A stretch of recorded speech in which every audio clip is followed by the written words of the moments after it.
जहिया से चढ़ल है सावन के महीना हमरा से कुछो न बोलेगे ए सखी। आगे जहिया से चढ़ल है सावन के महीना हमरा से कुछो न बोलेगे। अपन रहो है दिन भर माता बोलबा मुखाली बोलेगे। अपन रहो है दिन भर माता बोलबा मुखाली बोलेगे। डरे लगो है चलाबै जब गड़िया जहाँ तहाँ लागे रुकेगे।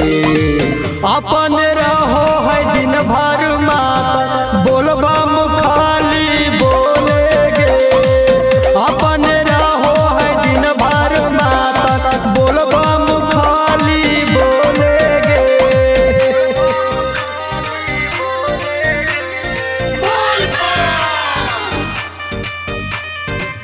अपन रहो है दिन भर माता बोलबा मुखाली बोलेगे। की कहिए सखी सैया गंजावा के ठोक लेके बान्हो है पगड़िया। की कहिए सखी सैया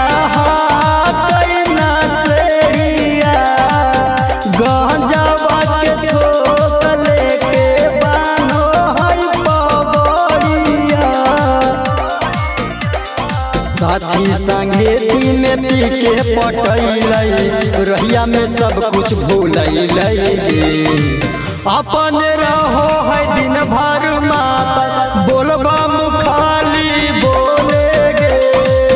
अपन रहो है दिन भर माता बोलबा मुखाली बोलेगे।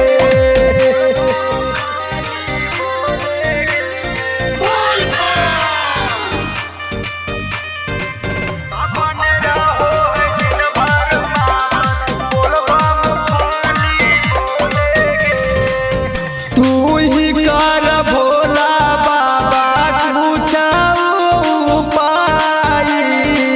शिवलिंग पसैया कैसे जलवा चढ़ाई।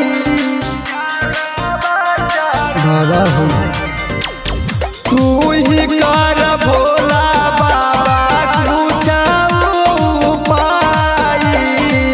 शिवलिंग पसैया कैसे जलवा चढ़ाई।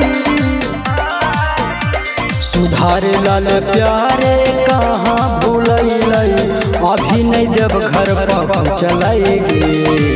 अपन रहो है दिन भर माँ